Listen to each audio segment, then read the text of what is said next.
Hi guys. Hello. Come into the room. This is Akasha. If you're new here, welcome. And if you've been here, welcome back, sister and brothers. I am posting this video and I make no apologies for yesterday. Yesterday was emotionally heavy. But if you understand about my journey, it is a mental, emotional, spiritual, physical journey. And a lot of that stuff just has to come on out. It has to be completely released. So sit down, chill out, relax yourself. And let's just talk about something a little light today. Because what you don't want to do on your spiritual journey, on your journey of becoming your authentic self, is overwhelm yourself. I am so accustomed to trying to do everything all at one time, and it has not worked for me at all whatsoever. So today is Vlogtober the 8th, and I'm pretty sure I'm not up to 8 videos, but just like my journey, I'm going to meet myself where I'm at. And today is the 8th. And when I post this, it's going to be the 8th. So I'm just going to kind of recap on how I'm doing from yesterday. And I am still emotionally heavy. Not so much crying, but on and off, feeling that need. Like I might want to cry, like the emotions is coming to the top. This is not McDonald's. I'm just keep using a cup. That's another thing I'm doing. So I have not in the last 2 months have been going out to seek anything outside of the home as far as eating or drinking. And the last week and a half, I found myself wanting to go to McDonald's. That's when I typically know, like when I'm on a good streak of doing something and I start veering off. So what I did is I kept the cups, and what I've been doing is like making tea at home. This is a lemonade, and I haven't been using sugar. I've just been using healthy stuff that doesn't like mess your glycemic index up, like maple syrup, agave, and date syrup is the top 3 healthiest things that you could mix in there, and I don't mix them a lot. Now, is this my most favorite taste in the whole wide world? No, it's not. But we are learning to retrain our taste buds at this point in time, so this lemonade is gonna have to do. But now back to my story. The thing that I've noticed in this journey, because I've been on it so long, is that when you start correcting yourself, you start taking away all of the crutches that you use to stuff your emotions, all the bad foods. The emotions come right to the top. Within a week of you not eating your regular things that you use to stuff your emotions, whether you know you're doing it or not, you're gonna be hyper emotional. You're gonna be crying. You're gonna be weepy. You're gonna have like these sporadic mood swings and stuff like that, because you're no longer using your drug of choice, food, to as a coping mechanisms to deal with your feelings or your emotions. So they're just gonna come out, and hopefully you don't have a lot going on. I think this journey is the hardest for people who have people living with them, husbands, wives, and have to take care of small children, because there's no controlling that. If you're gonna get an attitude, or if your mood swings are gonna be up and down, there's really no controlling it. The safest way to do that, if I believe, when you're sharing your life with somebody, is to go as slow as you possibly can. I would not suggest like you go cold turkey off all whatever you use as far as foods, your drinks, or whatever. If it's a situation where your coping mechanism is drugs, getting into a safe place where you could do that safely around, the right people, whether it's like AANA, going to one of the rehabs or whatever. Rehab is what I was looking for. It's the safest place. I would not suggest you do any of that because it could be unsafe for your family and yourself. But going slow, if you share in your home and it's this kind of thing. I can't speak for all addictions. I'm a food addict, but food addicts, definitely the mood swings. I definitely had them. I remember, oh gosh, I always got to be extra honest, but this is what I want. I want to be completely transparent and authentic. I remember one incident where I was on the mend, should I just say, trying to stay away from all the bad foods and actually breaking down and crying, literal tears, crying because I wanted to indulge and I was fighting myself, and I just like threw myself back on the bed and cried, and I was like, I just want a sandwich. I wanted to order out from like Subways or something like that, but I was fighting myself and had a total mood swing, broke down like a 3-year-old child in a supermarket whose mom said they couldn't have the Pop-Tarts or ice cream or something. It was one of those. So this is not my first rodeo of being super hyper emotional because the feelings bubble up to the top, but it is my first time doing it so very publicly. And that's hard too, because when you make it public, you're subject to being critiqued, laughed at, mocked, shamed, teased, all of that. But for me, like I said in past videos, not that I want that to happen to me, but that's pretty much been a reoccurrence in my life from a childhood, so it wouldn't be nothing new. So I am just gonna go slow. This is gonna be a short video because like I said, the emotions are still super raw.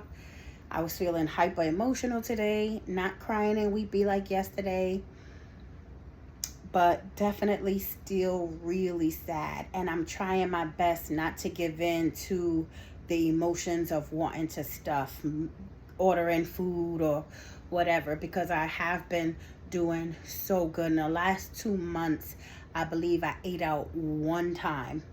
I've had a couple of drinks, but actually ate out just one time in about 2 months. And I can't eat out willy-nilly. Like I, said, I'm on a fixed income, so I can't eat out willy-nilly, but at least 3 to 4 times a month, prior that, I was definitely eating something out. It was whether it's a sandwich from Subways or a fish sandwich from McDonald's or something like that. I was definitely doing that. I don't buy a whole bunch of sweets and snacks and stuff like that. But when I go out, my thing was, because I wasn't ordering out, I would allow myself to have a bag of chips anytime I go out. Don't worry, it wasn't a lot because I only go out like once a week. So I would allow myself a bag of chips, maybe 2 or whatever, from the gas station, not the big old bags, the family size from the supermarket. Because I have this thing, and it's been for years, not to bring a whole bunch of snacks in the house. And I want to say it's well over 10 years. I don't do that no more.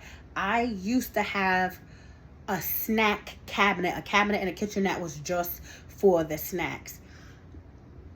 Like I said, this has been years that I've been changing little things here and there to improve my condition. So, like I said, I stopped doing snacks, a snack cabinet, and what I would do is when I go shopping, a full food shopping, I would get 1 or 2 snacks for the month. That's it. And I say to myself, when you go out, then you could have a snack. When that was finished in the house, whatever it was, and typically it was like a bag of chips or maybe some cookies or something like that. When that was done, that was it. So when you go out, if you want that 1 bag of chips, get that 1 bag of chips. That's how I regulate how much snacks I'm having. Because if it's in the house, I'm gonna eat it.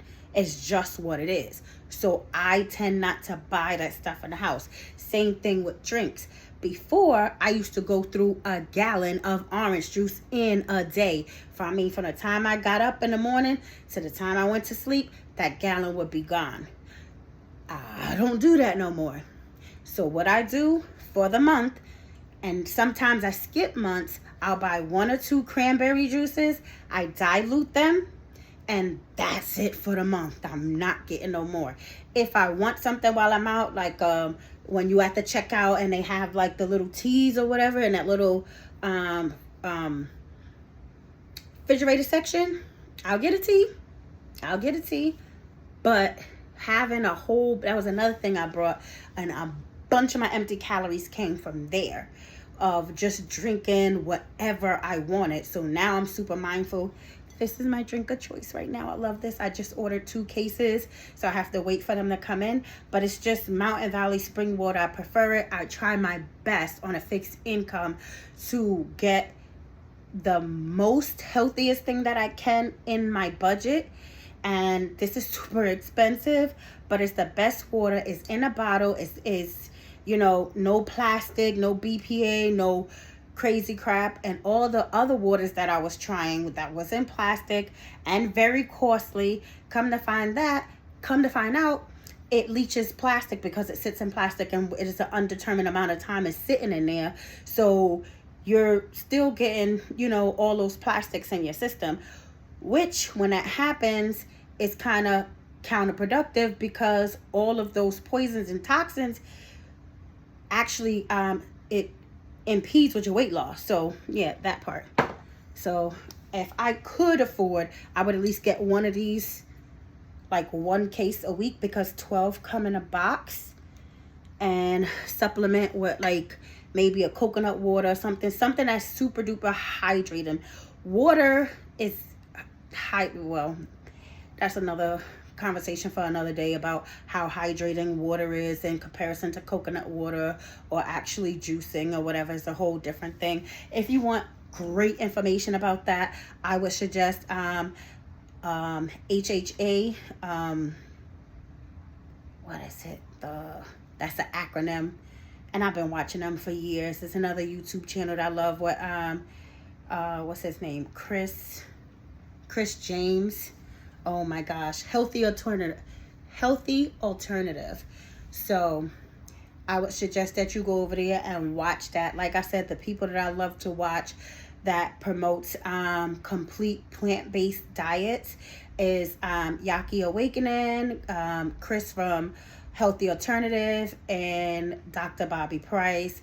I love Chef Babette, as looking towards a woman who is living the lifestyle and doing her thing in this atmosphere of healing. It would be Chef Babette, Queen Afua,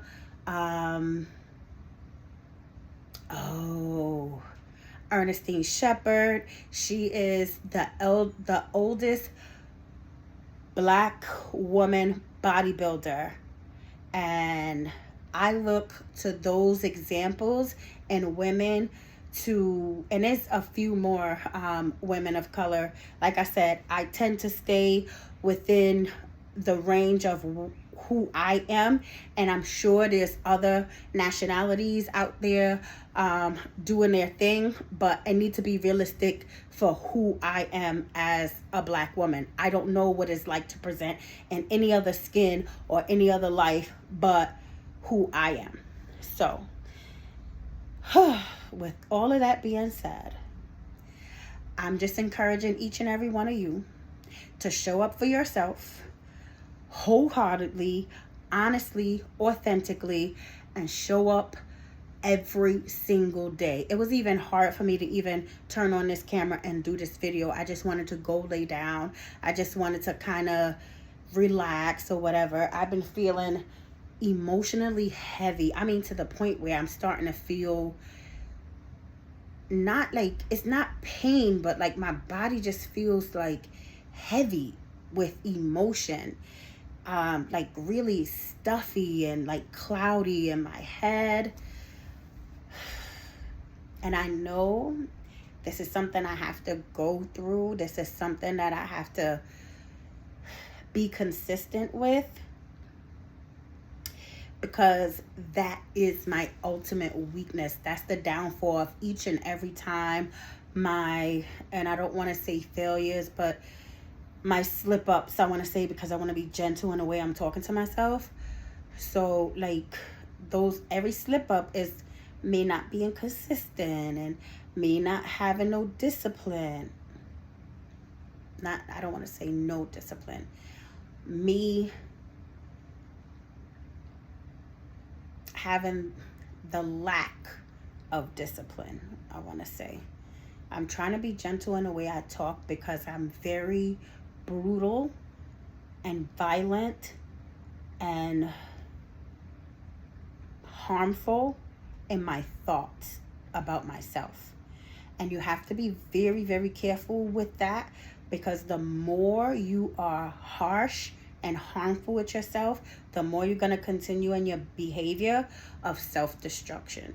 So every time I catch myself, I'll slow down and try to change the word. Say something that's softer. Say something that's kinder. Say something that is promoting you creating the habit other than beating yourself up for not having the habit. So like I said, if I could just encourage any and everybody, especially who is a lot younger than me, because I want to stop you before you even get here.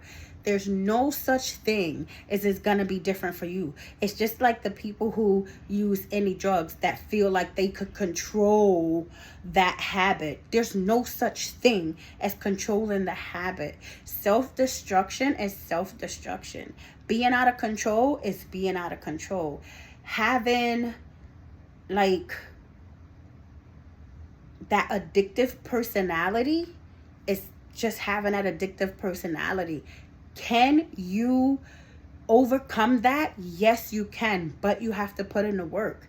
It is not a death sentence to be a food addict. It's not a death sentence to be an addict, period.